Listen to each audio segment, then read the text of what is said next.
Tariff का कीमतों पर प्रभाव जटिल है क्योंकि इसे इन सभी विभिन्न स्तरों के माध्यम से सोचना गुजरना पड़ता है। एक स्तर फिर से मुद्रा स्तर है, जैसा कि आपने उल्लेख किया। और अगर आप एक कदम पीछे हटें तो डॉलर पिछले कुछ महीनों में मजबूत हो रहा है ना? तो जो फिर से जरा इसका मतलब है कि आप कम डॉलर में भुगतान कर सकते हैं, लेकिन येन के दृष्टिकोण से वे अभी भी वही मात्रा में येन प्राप्त कर रहे हैं। तो ये थोड़ा बफर करता है। दूसरा स्तर निश्चित रूप से यह है कि व्यवसाय बस उपभोक्ता पर इसका बोझ डालने के बजाय पतले मार्जिन रख सकते हैं। और तीसरा स्तर विकल्प है, उस सामान को खरीदने के बजाय जिस पर टैरिफ है कुछ और खरीदें, है ना? उनकी कुल आय नहीं बढ़ी है, आप बस उस चीज की संरचना को बदल देते हैं जो आप खरीद रहे हैं। तो टैरिफ निश्चित रूप से कीमत के स्तर पर प्रभाव डाल सकते हैं। और मुझे इस बात पर कम विश्वास है कि इसका महंगाई पर प्रभाव पड़ेगा, जो परिवर्तन की दर है ना कि स्तर। लेकिन यहां तक कि कीमत का स्तर भी ये जटिल है, ये स्पष्ट नहीं है कि ऐसा होगा। मेरा व्यक्तिगत विश्वास है कि बस ये सब भ्रम का विकास पर नकारात्मक प्रभाव पड़ेगा, ऐसा हम कह सकते हैं। हमें महंगाई की बिल्कुल भी चिंता नहीं होगी, हमें आर्थिक विकास की चिंता होगी। और मुझे लगता है कि यही बाजार भी महसूस कर रहा है 10 साल की गिरती उपज के साथ, जैसा कि हम चर्चा कर रहे हैं। तो डिसइन्फ्लेशन, डिफ्लेशन नहीं बल्कि डिसइन्फ्लेशन। हाँ, हाँ, बिल्कुल, मेरा मतलब है, हम इतनी सारी चीज़ें कर रहे हैं जो अर्थव्यवस्था को धीमा कर रही हैं, हम खर्च में कटौती कर रहे हैं, जनसंख्या वृद्धि को कम कर रहे हैं और हम सभी इस व्यापारिक अनिश्चितता को बढ़ा रहे हैं। आप जानते हैं, इसका विकास पर प्रभाव पड़ेगा। इस नोट पर आप जीडीपी के बारे में क्या सोचते हैं? और जो मैं दर्शकों के लिए बात कर रहा हूं वह यह है कि अटलांटा फेड के पास एक मीट्रिक है, एक एल्गोरिदम, जहां वे ये अनुमान लगाने की कोशिश करते हैं कि इस तिमाही का जीडीपी क्या होने वाला है। और ऐतिहासिक रूप से ये काफी सटीक है, शुरुआत में नहीं लेकिन जैसे जैसे तिमाही आगे बढ़ती है। और ये लगभग 2.3 से शुरू हुआ। पिछले हफ्ते की शुरुआत से लेकर हफ्ते के अंत तक जब बड़ा घाटा संख्या सामने आया, यह नकारात्मक नकारात्मक 1.5% पर गिर गया। तो मैंने वास्तव में उसे लाइव देखा और मैं इसके बारे में सोचने की कोशिश कर रहा था। और मैं सोच रहा हूं शायद ये घाटे की वजह से है, शायद इसका इससे कुछ लेना देना है। मुझे नहीं पता कि क्या इसका इससे सब कुछ लेना देना है, लेकिन अगर यह घाटा है तो इसका जीडीपी में शामिल होने का एक कारण है। सही। अगर घाटा वास्तव में मायने नहीं रखता तो हम इसे समीकरण में शामिल नहीं करते। तो आप जीडीपी के साथ जो हो रहा है उसके बारे में क्या सोचते हैं?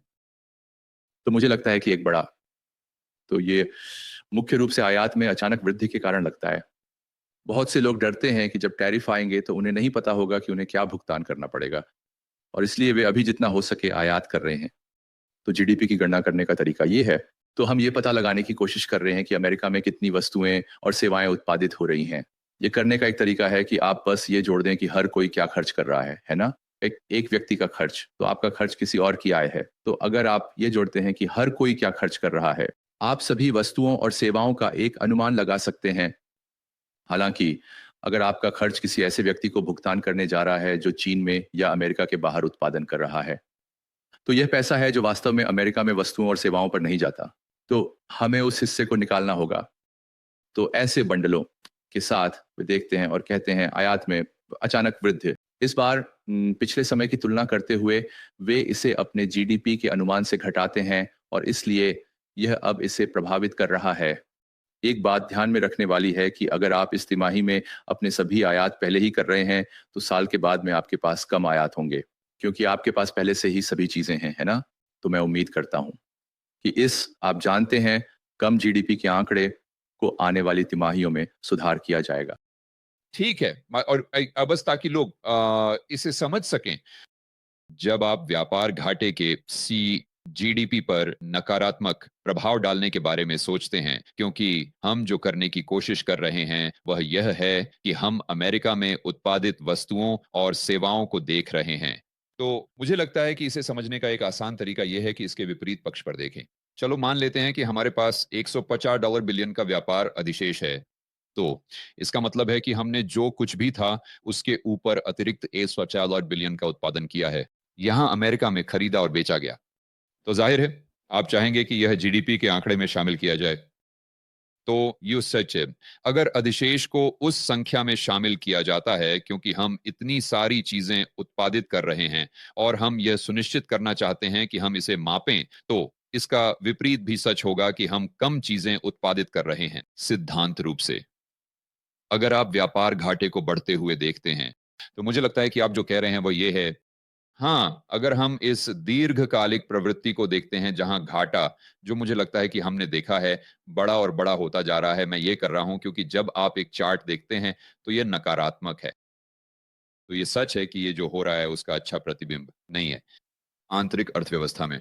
लेकिन अगर आपको इनमें से सिर्फ एक बार का अनुभव होता है, सिर्फ इसलिए कि सभी लोग टैरिफ को पहले से लागू कर रहे हैं, तो शायद यह अगले क्वार्टर में संतुलित हो जाएगा। और यह शायद एक शुद्ध संतुलन है। हाँ, हाँ, यही मैं अभी सोच रहा हूँ। तो फिर ये नारे, वे इन अचानक बड़े बदलावों पर प्रतिक्रिया करते समय अच्छी तरह से कैलिब्रेटेड नहीं होते और इसलिए आप कुछ अजीब डेटा प्राप्त कर सकते हैं। आपको क्या लगता है कि इसका प्रभाव क्या होगा? मुझे लगता है कि मेरी चिंता, क्योंकि मैं भी अवस्फीति के पक्ष में हूं, मुझे लगता है कि मैं अपनी राय बदल दूंगा अगर मैं देखूं कि टैरिफ वैश्विक आपूर्ति श्रृंखला पर महत्वपूर्ण अदायम प्रभाव डाल रहे हैं। क्योंकि मैं यहां कर रहा हूं, मैं पीछे जाकर कह रहा हूं 2020 से 2022 में जो महंगाई हुई उसका कारण क्या था? उसका कारण क्या था? शुरुआत में खैर यह था कि आप वैश्विक आपूर्ति श्रृंखलाओं को नष्ट कर देते हैं और आप सभी को मुफ्त पैसा देते हैं, और यह कीमतों को तेजी से बढ़ाने का एक त्वरित तरीका है। तो मैं सोचता हूं, ठीक है, मैं अभी 2025 के लिए अवस्फीति के पक्ष में हूं, मैं जल्दी से महंगाई के पक्ष में कैसे जाऊंगा? और मुझे लगता है फिर से उदासी बिदा, अगर मैं देखता हूं कि टैरिफ वास्तव में वैश्विक आपूर्ति श्रृंखलाओं को तोड़ना शुरू कर रहे हैं, न कि वे ऐसा करेंगे, लेकिन अगर यही मैं देखता हूं और फिर अगर आप इसे $5,000 के डोज डिविडेंड के साथ मिलाते हैं, गति बढ़ाने के संदर्भ में नैतिक तर्क को एक तरफ रखते हुए, तो मैं कहूंगा ठीक है, मैं 2025 के लिए महंगाई के पक्ष में वापस आ गया हूं। आप उन दोनों चीजों के बारे में क्या सोचते हैं? डोज डिविडेंड और फिर टैरिफ के साथ संभावित संभावित आपूर्ति श्रृंखला में रुकावट? नहीं, बिल्कुल सही। ये 2021 का एक पुनरावृत्ति जैसा लगता है। सही। तो मुझे लगता है कि सभी ने सीखा कि 2021 में बड़ी महँगाई यही है जिससे आप चुनाव हारते हैं। तो मुझे नहीं लगता कि वे ऐसा करना चाहते हैं। मेरा अनुमान है कि आप जानते हैं आपूर्ति श्रृंखला के मामले में कहना मुश्किल है, लेकिन मेरी सबसे अच्छी भविष्यवाणी ये है कि आप जानते हैं अगर ऐसा होता है तो देखिए वास्तव में गंभीर। मुझे लगता है कि वे शायद इसे थोड़ा कम कर देंगे, वहाँ बहुत सारी लचीलापन है। मुझे डोज़ ड्रिवन के बारे में ज़्यादा चिंता नहीं है। मुझे नहीं लगता कि ऐसा होने वाला है।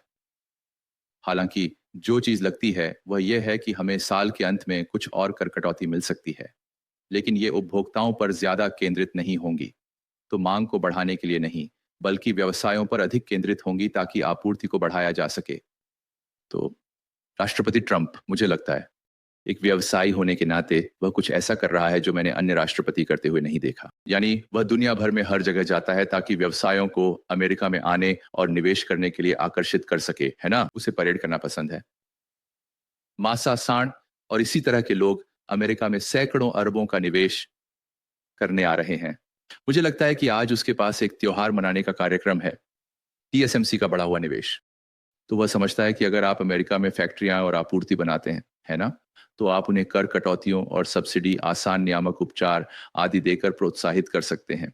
तो इससे आपूर्ति बढ़ सकती है जो महंगाई पर नीचे की ओर दबाव डालती है। तो मुझे लगता है कि खर्च अधिकतर आपूर्ति को बढ़ाने के बारे में होगा। तो मुझे इस मांग में अचानक वृद्धि के बारे में ज्यादा चिंता नहीं है। ठीक है, तो वहां बहुत कम संभावना है।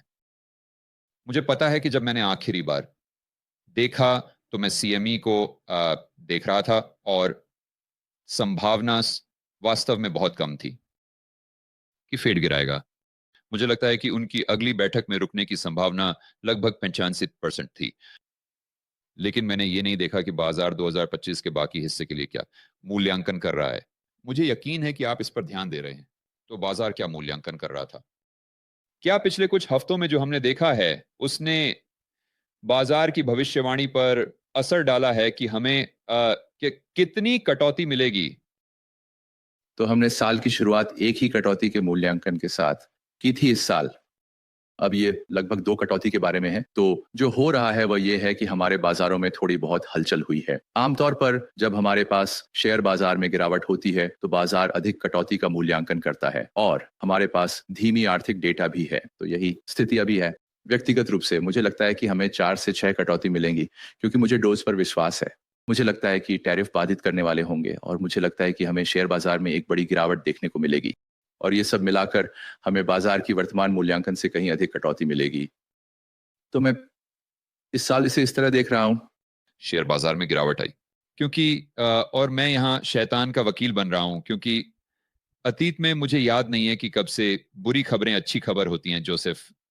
तो हमारे पास खराब आर्थिक या यहाँ तक कि नरम आर्थिक डेटा आता है। ये नहीं कि हमारे पास कोई दुर्घटना हो या कुछ, लेकिन हमारे पास नरम आर्थिक डेटा है। खैर, आगे बिंदु के लिए ये संभावना बढ़ाता है कि फेड ब्याज दरें घटा रहा है और सभी जानते हैं कि जब फेड ब्याज दरें घटाता है तो आपको खरीदना चाहिए, खरीदना चाहिए, खरीदना चाहिए, खरीदना चाहिए, खरीदना चाहिए, चाहे मूल्यांकन या कुछ भी हो। तो ये शेयर बाजार को वास्तव में ऊपर क्यों नहीं ले जाएगा? तो यहाँ 2 घटनाओं का एक क्रम है ना? आपको पहले गिरावट प्राप्त करनी होगी, फिर आप दरों में कटौती प्राप्त कर सकते हैं और फिर आप ऊपर जा सकते हैं। तो ये मेरे दिमाग में 2018 की योजना है। 2018 में मुझे नहीं पता कि आपको याद है या नहीं, चौथे क्वार्टर में विशेष रूप से दिसंबर में हम लगभग हर 6 दिन गिरते रहे और उस समय फेड सभी को बता रहा था कि वे 2019 में ब्याज दरें बढ़ाने वाले हैं। लेकिन हम बस गिरते रहे और गिरते रहे और दिसंबर के मध्य में या शायद वास्तव में जनवरी की शुरुआत में फेड ने कहा, हाँ, ये अच्छा नहीं है और इसलिए उन्होंने दिशा बदली और अंततः हम उन्होंने 2019 में कुछ बार ब्याज दरें घटाई और मुझे विश्वास है कि दिसंबर 2018 उस चक्र का निचला स्तर था और हम ऊपर जाने लगे। तो इसमें एक क्रम है ना? तो ब्रो, पहले हमें गिरावट पर पहुंचना होगा, फिर हमें कटौती मिलेगी और फिर हम वापस ऊपर जा सकते हैं। ठीक है। तो वो टेपर टैंट्रम था, क्या यही है? क्या यह था? मुझे लगता है कि ये था। आप जानते हैं, मैं वास्तव में नहीं जानता कि क्यों लोग, तो बहुत सारी अलग-अलग चीजें हैं। वहाँ था कि उस समय रिपल मार्केट में उठान। मुझे लगता है कि इसका एक हिस्सा व्यापार करने के कारण भी था। हमारे पास सक्रिय व्यापार युद्ध और इसी तरह की चीजें चल रही थी। तो बहुत सारी चीजें हो रही हैं। एक चीज जो मेरे दिमाग में स्पष्ट है वह ये है कि मुझे याद है उस साल दिसंबर में राष्ट्रपति ट्रंप ने ट्वीट किया, डॉव खरीदो, और वह सचमुच निचला स्तर था। ये सच में मजेदार था। मुझे लगता है कि आपको करना होगा। रुको जब तक राष्ट्रपति आपको न बताएं और फिर आप जानते हैं कि क्या करना है। हाँ। हे दोस्तों, मैं आप में से हर एक को व्यक्तिगत रूप से इस साल के रिबेल एंड कैपिटलिस्ट लाइव में आने के लिए आमंत्रित करना चाहता हूं। यह एक अद्भुत सम्मेलन है जो मैं हर साल आयोजित करता हूं। ये आपको एक बुलेट प्रूफ पोर्टफोलियो बनाने में मदद करता है। ये आपकी व्यक्तिगत स्वतंत्रता और आजादी को बढ़ाने में मदद करता है और ये आपके नेटवर्क के आकार को भी बढ़ाने में मदद करता है। दूसरे शब्दों में, आप बहुत से समान विचारधारा वाले व्यक्तियों से मिलते हैं। साथ ही रेबल कैपिटलिस्ट ये ऑरलैंडो में 35 मई से 25 मई तक होगा। पिछले वक्ताओं में Robert Kiyosaki, Ron Paul, Peter Schiff, Mike Maloney, Lyn Alden जैसे लोग शामिल रहे हैं, बस कुछ नाम लेने के लिए। तो अपने टिकट जल्दी से जल्दी पाने के लिए और ये जानने के लिए कि इस साल के रिबेल कैपिटलिस्ट लाइव में कौन बोल रहा है, आप rebelcapitalistlive.com पर जा सकते हैं। और बस एक छोटी सी अंदरूनी जानकारी, अगर आप अपने टिकट जल्दी ले लेते हैं, जल्द ही आप एक छूट प्राप्त कर सकते हैं, क्योंकि जैसे जैसे हम कार्यक्रम के करीब पहुंचते हैं टिकटों की कीमत बढ़ती जाती है। तो इंतजार मत करो, अभी rebelcapitalistlive.com पर जाएं और अपने टिकट खरीदें। और मैं आपसे ऑरलैंडो में भी 25 मई से 25 मई तक मिलूंगा।